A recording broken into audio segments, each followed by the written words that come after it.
Hi there everyone, welcome to the SA Government Elections video regarding the Spring 2022 election cycle. My name is Garrett Briggs and I'm this semester's elections coordinator. Throughout this video, I'm going to walk you through a couple of the steps involved in becoming a candidate, as well as letting you know what to expect from this year's election cycle. This video is going to discuss a few things, and they're all listed in front of you.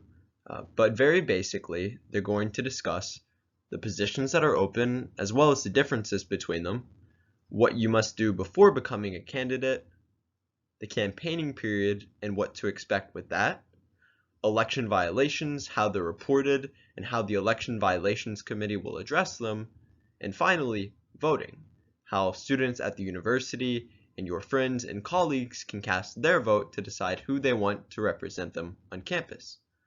So without further ado, let's get right into it. The first thing to talk about is who is allowed to run.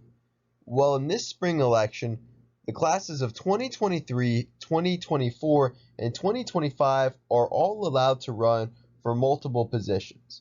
So the only class that isn't allowed to run is the class of 2022.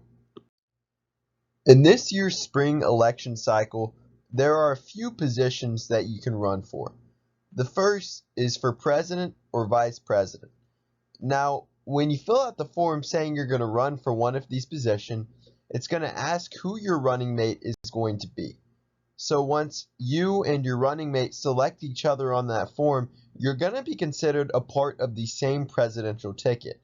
And your presidential ticket will be invited to the presidential debate on March 31st at 7 p.m. in Hoyt Auditorium. The other two positions you can run for are Senate and Class Council. This year, there are 14 total Senate positions open to the classes of 2023, 2024, and 2025. The Senate meets Mondays at 8 o'clock p.m., so if you have a conflict on Mondays at 8, then working for the Senate probably wouldn't be the best fit for you. In addition, there are 8 Class Council positions per class that are open for elections. Once you get elected as a class council member, then you're going to get together and have your internal elections for president of class council or programming director of class council and things like that. But throughout the campaign period, you are just running to get on class council, not for a particular class council position. In addition, class council meets for 1 hour per week on a particular day decided by all of the members of class council. Now let's go ahead and talk about the differences between the positions. The president and the vice president are in charge of the executive branch of the SA government. Their main job is to work with the other branches of SA as well as the administration to promote positive change for the students of the university. Next, there's the senators, and they're involved in creating specific legislation that improves the lives of students. However, they are not involved in the programming of any events for classes. That responsibility rests solely on class council. Vice versa, class council is not responsible for passing any sort of legislation. That is the Senate. I should also mention that you're allowed to run for as many of these positions as you want. You can run for all 3 of them, or 2 of them, or only 1 for them. However many that you want to run for, you're allowed to do it. Now that we've gone over all the different positions, let's talk about how to sign up. So in order to become a candidate, there are 2 main things that need to be completed. The first is the election rules quiz, which is a 10-question quiz that'll ask you a few questions about the election cycle and the rules and some of the deadlines. In order to pass that quiz, you need to get 100%. However, I've worked to make the quiz extremely easy, so no one should have problem passing it. Once you complete that quiz, you're going to be given a link to the candidacy form. And that form is where you're going to put your platform and your picture and your name in order to get you officially listed as a candidate in the SA elections. Now, both of these 2 things are due by March 25th at noon Eastern Standard Time. Once you've submitted all those materials, Then I'll go ahead and put your campaign profile on the website, and that'll go live the same day on March 25th. Now that you're a registered candidate, let's talk campaigning. The campaigning period is when you can advertise your candidacy publicly to the voters through either online or in-person advertising. Now this year, the campaigning period doesn't start until March 26th at 10 a.m. Now you've probably noticed that that's almost a full day after the candidacy form deadline on March 25th. However, you cannot campaign on March 25th whatsoever. You have to wait until the campaigning period begins on March 26th at 10 a.m. or else you will receive penalty points, which will put you at a disadvantage in the election. The campaigning period is open until voting closes on April 7th at 11:59, after which you'll have a period of time to remove all of your campaign materials. There are two types of campaigning. The first is in-person campaigning, which includes things like flyers in buildings or chalk on sidewalks, or even just talking to people about your campaign. And the second is online campaigning, which includes online flyers or posters, direct messaging, or websites and social media. Pretty much all of the campaigning that you'll be doing can fit into these two categories. However, it's not limited to these things as long as it falls inside of the election rules. Now, as with any good bureaucratic system, there's a couple of limitations that we need to talk about. First, let's go ahead and talk about the in-person campaigning limitations. You are not allowed to knock on doors or place unrequested flyers on people's rooms. Just be sure to respect the privacy of other University of Rochester students. In addition, you're not allowed to deface the flyers of other candidates, or place your own flyer above other candidates' flyers, or harass other candidates. Finally, you can never have any sort of discriminatory messaging.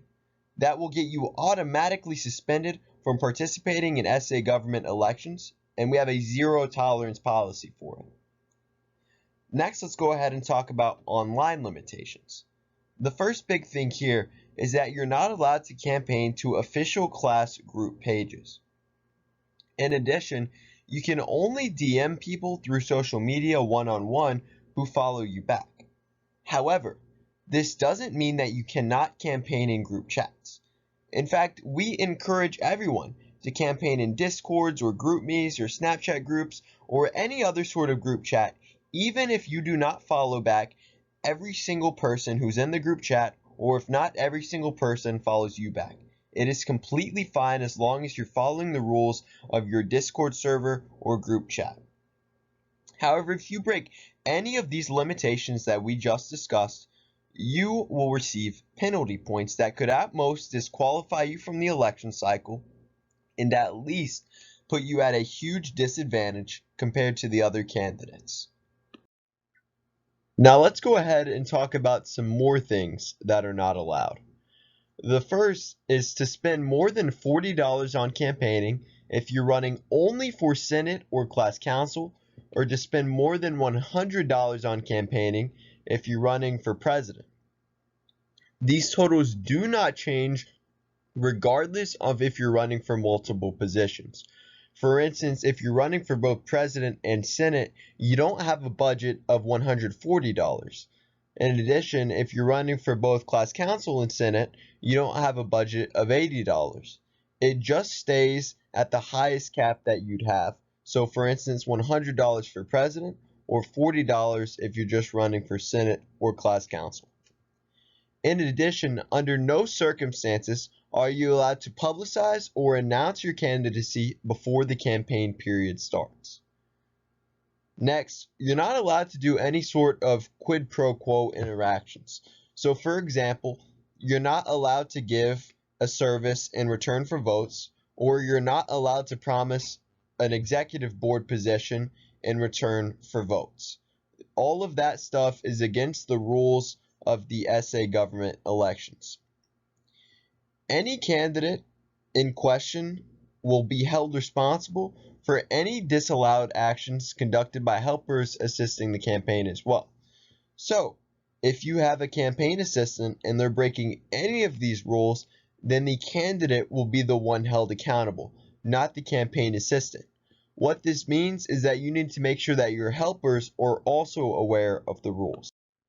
Now that we've talked about all the things that candidates are not allowed to do, let's go ahead and talk about how to report a candidate if they're breaking some of those rules. The first thing that you need to do is fill out an elections violation form.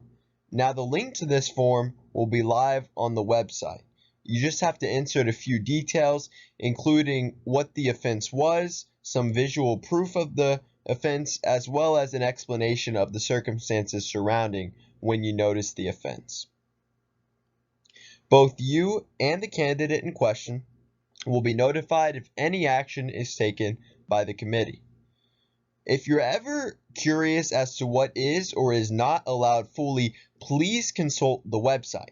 And if you ever have any questions about whether or not to do it, I'd recommend either not to do it or to shoot me an email at the email which will be included at the end of this presentation. Now let's go ahead and talk about voting.